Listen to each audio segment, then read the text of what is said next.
Aya, asanteni sana. Tafadhali tunaweza keti chini.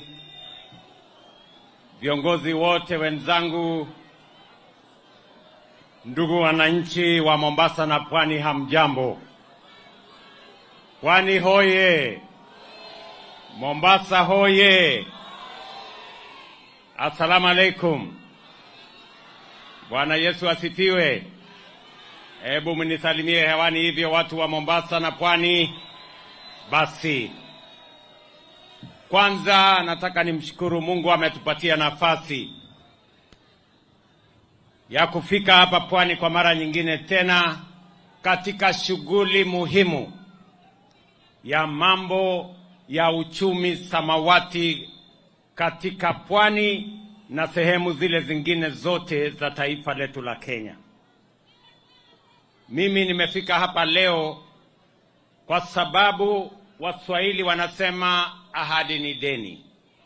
Na dawa ya deni, niliwaahidi ya kwamba nitarudi hapa kwa mambo haya ya uchumi samawati. Na leo mimi nimefika hapa kwa sababu hiyo. Niwaambie hivi, tuko na miradi 5 ambayo inaendelea katika mpango huu. Ya kwanza, niliwaeleza ya kwamba hii mradi na hii mpango ya serikali pale nyuma ilikuwa imepangiwa mambo mengi ambayo hayakuwa na manufaa na wananchi. Ilikuwa imepangiwa kujenga maofisi, ilikuwa imepangiwa pesa zitumike kwa mikutano, ilikuwa imepangiwa pesa zitumike kwa masemina.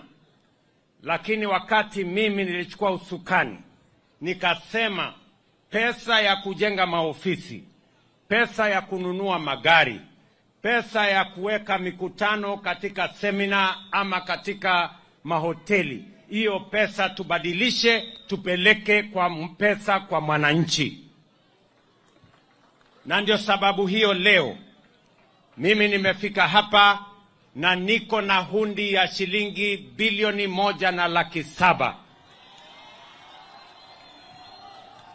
Hiyo pesa bilioni 1.7 itaenda kwa vikundi 612 ambazo ni za counties 5 ya hapa Pwani.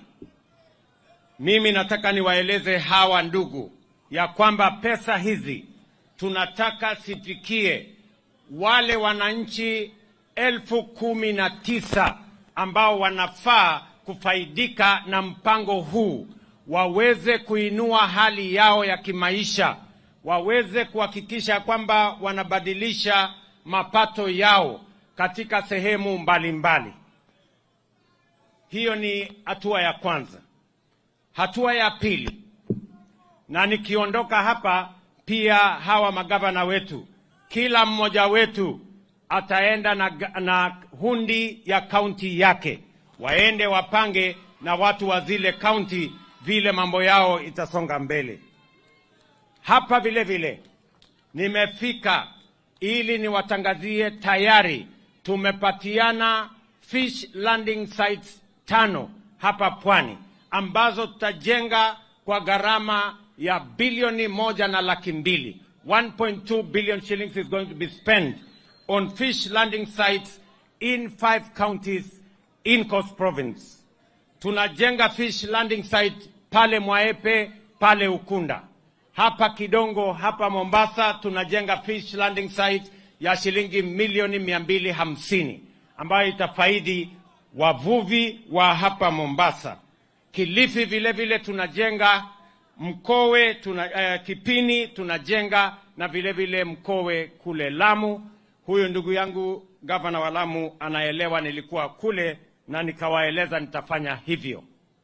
Leo we have handed over the fish landing sites, and in the next 8 months we will come back. Tutarudi hapa kuzianzisha hizo fish landing sites, ndio wavuvi wetu wazitumie katika kuendesha biashara zao na kutusaidia vile Mama Masi alivyosema, na yule kijana aliongea hapa David, ya kwamba biashara zao zitapanuka pale watapata samaki ambayo wamewekwa katika barafu, wamefanywa bulking na wanaweza kufikisha sokoni ikiwa katika hali ambayo inaweza kununuliwa. Vile vile tumekubaliana ya kwamba tunajenga soko 3 fish markets. Moja tunajenga pale Likoni, ingine tunajenga Malindi na ingine tunajenga Kibuyuni kule Kwale. Hizo fish landing sites tumeweka pesa ya serikali ili tuweze kutumia fish marketing infrastructure ambayo itasaidia wananchi na wavuvi, na pia tuweze kuwa na chakula, tuondoe njaa katika taifa letu la Kenya. Hatua yetu ya 3 ni kuhakikisha kwamba tunajenga ile inaitwa National Mariculture Resource and Training Center. Pale Shimoni tumeweka shilingi bilioni 1.4 kujenga mahali pa kufundisha wale watatusaidia katika sekta hii, katika uvuvi, katika uchumi samawati. Tuhakikishe kwamba tuko na vijana wenye elimu, wenye ujuzi, wenye training ambao watatusaidia katika sekta hii, kwa sababu mpango yetu ni kuhakikisha ya kwamba the blue economy enhances our incomes as a republic from 20 billion shillings to 120 billion every year.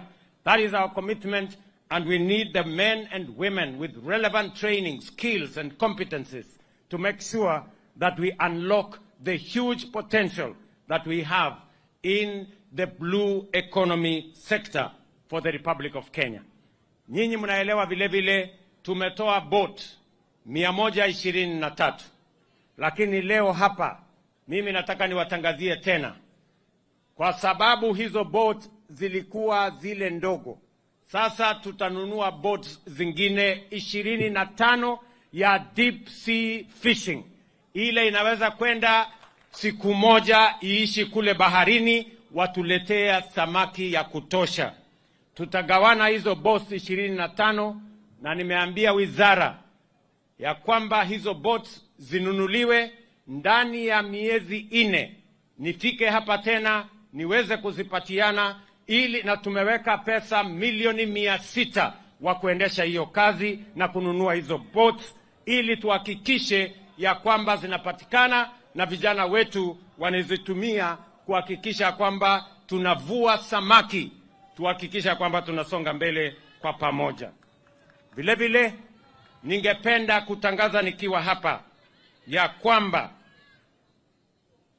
for the first time in the history of Kenya, kwa mara ya kwanza katika historia ya taifa letu la Kenya, tumepatiana leseni kwa vessel, the first deep sea industrial vessel we have licensed as the Republic of Kenya to do deep sea industrial fishing, ambayo itatuletea tan 10,000 kila mwaka, yenye faida ya shilingi bilioni 4 kila mwaka. The first deep sea industrial vessel we have licensed, na tayari inapeperusha bendera ya Kenya kule katika bahari. Nimeambia wizara, na mimi nashukuru Salim Mvurya kwa ile kazi amefanya, na sasa ata handover kwa ndugu yake Hassan Ali Joho aweze kuendesha hiyo kazi.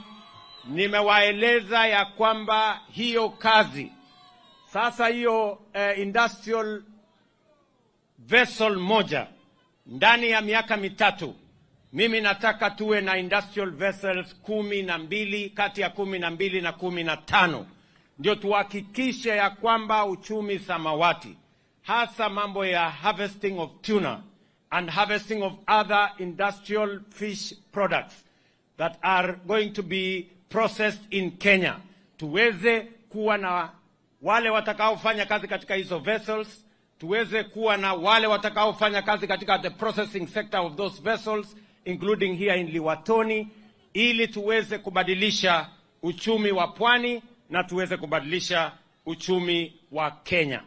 Kwa hivyo mimi nimefika hapa leo katika shughuli hii ya muhimu ya kuunganisha wananchi mashinani na mpango huu ambayo itaweka mapato katika mifugo yao, tuwe na infrastructure ya fishing, fish markets, fish landing sites, fish boats, industrial fishing infrastructure, ndio tuhakikisha kwamba hiyo mambo inasonga mbele.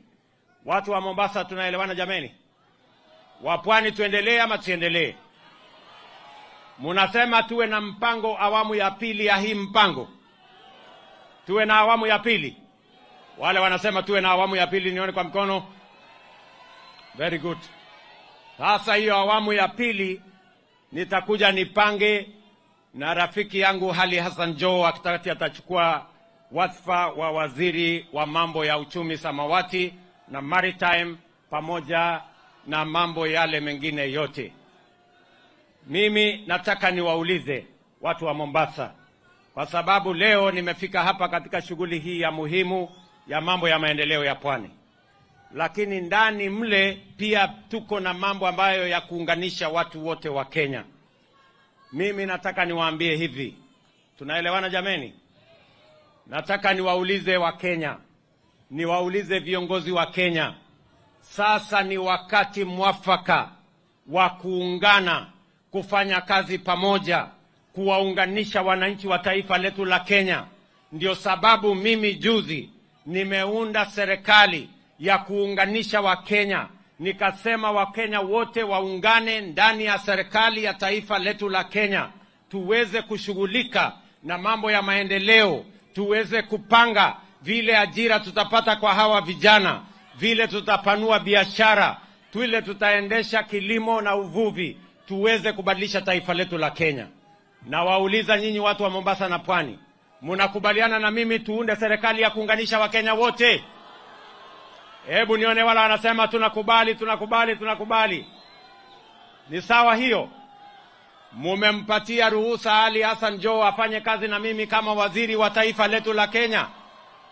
Mumenipatia Salim Mvurya asimamie mambo ya biashara na investment katika taifa letu la Kenya. Hawa wangwana wawili kutoka Pwani, mimi niko na imani kwao.